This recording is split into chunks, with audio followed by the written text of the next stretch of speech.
चलेंगे रंजना से हम इसे लेकर भी चर्चा करेंगे। बड़ी खबर भोपाल से, खेल खेल में एक मासूम बच्चे की जान चली गई। खेल खेल में इस बच्ची ने फांसी लगा दी और बच्ची के परिवार वाले इसे अस्पताल भी लेकर गए, जहां उसे मृत घोषित किया गया। बच्ची के शव को पोस्टमार्टम के लिए भेजा गया है। जहांगीराबाद पुलिस ने पड़ताल शुरू कर दी है। खेल खेल में मासूम बच्ची ने फांसी लगाई, जान चली गई।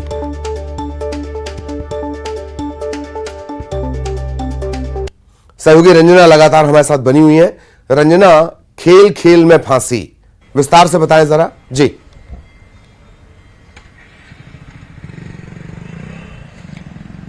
जी ललित, अक्षता आचार्य 13 साल की बच्ची जो कि बच्चों के साथ खेल रही थी और इसी दौरान फांसी का जो फंदा है वो सच में लग गया। और उसके बाद जब परिजनों को इस बारे में पता चला तो तुरंत उसे अस्पताल भी लेकर गए, लेकिन अस्पताल में डॉक्टरों ने बच्ची को मृत घोषित कर दिया और खेल खेल में मासूम बच्ची की जान चली गई। लेकिन ललित, यहाँ पर कुछ बातें जरूर हैं जो कि अभिभावकों को, पेरेंट्स को और जो परिजन है उनको सोचना जरूर चाहिए कि अगर बच्चे मोबाइल में कोई गेम खेल रहे हैं तो वो किस तरीके का गेम खेल रहे हैं, इसके बारे में जो पेरेंट्स हैं उनको जानकारी जरूर होनी चाहिए, क्योंकि लगातार जो ऑनलाइन गेम्स है उसका दुष्प्रभाव भी है कि बच्चे बहुत ज्यादा आक्रामक होते हुए नजर आ रहे हैं और जो भी गेम में उनको दिखाया जाता है उसको वास्तविकता में करने की वो कोशिश करते, बल्कि उनको नहीं पता होता है किसके परिणाम क्या हो सकते हैं। तो ऐसे में अगर कोई बच्चा किसी भी तरह का गेम खेल रहा है तो उसकी मॉनिटरिंग जरूर जो पेरेंट्स है वो करते रहें कि आखिर किस तरीके का गेम खेल रहा है, और अगर वो खेल रहे हैं तो इसके बारे में उनको समझाइश जरूर दें कि ये जानलेवा भी हो सकता है या ऐसे किस तरीके से आप सिर्फ खेलें ना कि वास्तविक जीवन में अपनाएं। तो काउंसलिंग की जरूरत जरूर जो बच्चे हैं उनको भी है, और खास करके बच्चों को यहाँ पर अभिभावकों के समय देने की भी जरूरत है, जो कि ऑनलाइन गेम्स में जब बच्चों का बहुत ज्यादा समय जा रहा है और इसी की वजह से इस तरह की जो घटनाएं हैं वो लगातार समाज में बढ़ती हुई नजर आ रही है। ललित, चलिए बहुत बहुत शुक्रिया रंजना आपका इस तमाम जानकारी के लिए। सहयोगी रंजना विस्तार से जानकारी दे रही थी। और अब ग्वालियर का रुख कर रहे हैं। बड़ी खबर मिल रही है, दहेज प्रताड़ना के मामलों को लेकर हाईकोर्ट ने सख्त टिप्पणी की है। घरेलू विवाद को दहेज प्रताड़ना का रूप देना कानून का दुरुपयोग, ऐसे केस खारिज किए जाएं। भिंड में दर्ज दहेज प्रताड़ना के मामले की सुनवाई के दौरान हाईकोर्ट ने टिप्पणी की है। भिंड में मेनका शर्मा ने शादी के 7 साल बाद यह केस दर्ज करवाया दहेज प्रताड़ना का। एफआईआर में भोपाल निवासी चचिया सास और ससुर, उनकी बेटी और भतीजे का नाम भी दर्ज करवाया। हाईकोर्ट ने दहेज प्रताड़ना की एफआईआर निरस्त कर दी और यह कहा कि जो साथ में नहीं रहते वो दहेज के लिए प्रताड़ित कैसे कर सकते हैं। परिवार में छोटे विवादों को दहेज प्रताड़ना का रूप देकर पूरे परिवार को फंसा देना कानून का दुरुपयोग है। 16 जनवरी 2021 को भिंड में दहेज प्रताड़ना की एफआईआर दर्ज हुई थी। सहयोगी सुशील हमारे साथ जुड़े हुए हैं। सुशील, ये नजीर बन सकता है हाईकोर्ट का ये फैसला।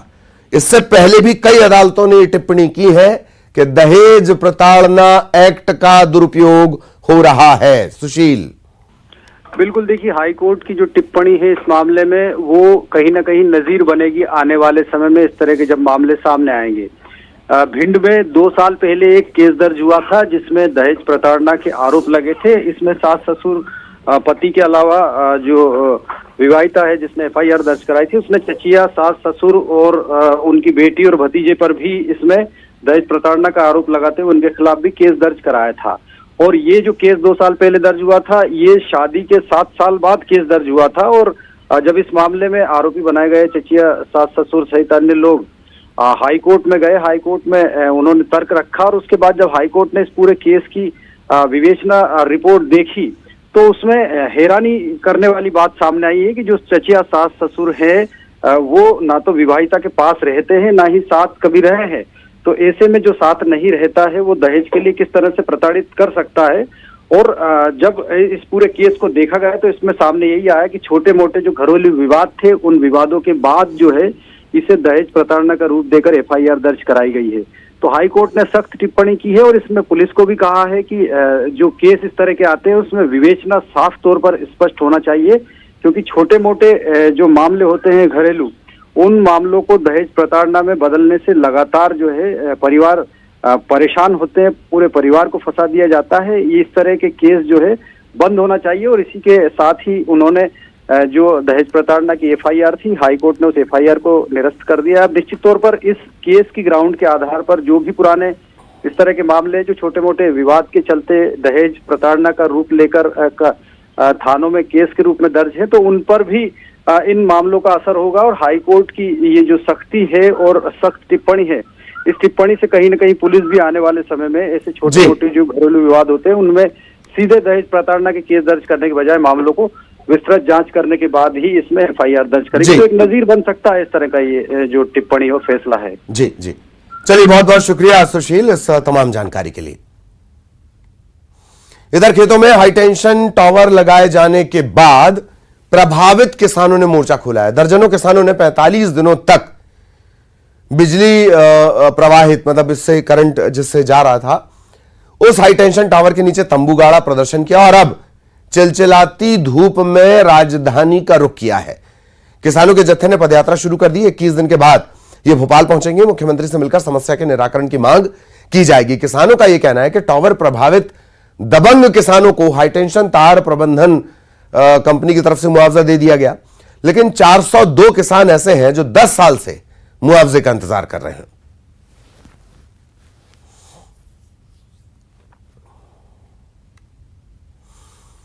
इंदौर की कनाड़िया पुलिस ने एक बड़ी कार्रवाई करते हुए शातिर मोबाइल लुटेरे को पकड़ा है। इसके पास से 20 महंगे मोबाइल जब्त किए गए हैं और इनकी कीमत तकरीबन 2.5 लाख रुपए बताई जा रही है।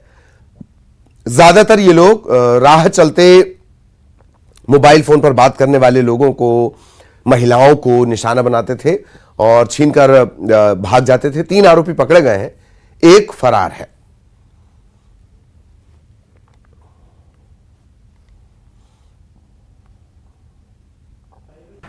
ये दिनांक 12/4/23 को डॉक्टर वीरेंद्र राजगीर साहब ने रिपोर्ट करी थी कि शाम के समय वॉकिंग के टाइम पे उनका एक मोबाइल छीन लिया था।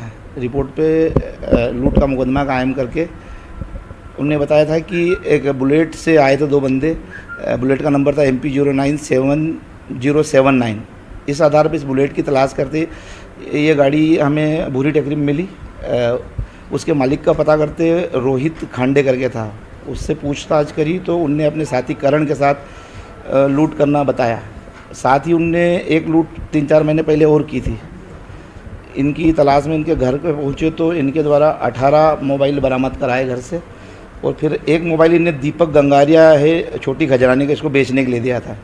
दीपक को पकड़ा तो दीपक ने अपने साथी सार्थिक राणे निवासी धीरज नगर का, इसके साथ MIG और लसूड़ा क्षेत्र में एक लूट की घटनाएँ करी हैं।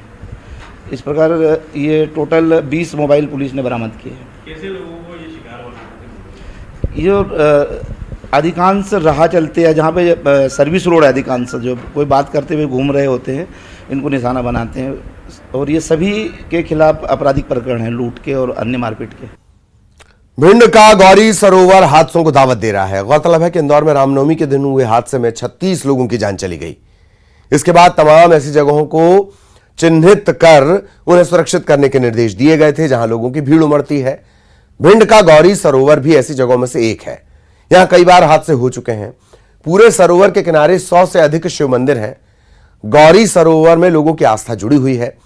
सावन के महीने में भुजरिया विसर्जन हो, छठ का त्योहार हो, गणपति विसर्जन हो, नवरात्र में मूर्ति विसर्जन हो, बड़ी संख्या में लोग यहां पर इकट्ठा होते हैं। करीब 2 किलोमीटर में फैले सरोवर के पास सुरक्षा के कोई इंतजाम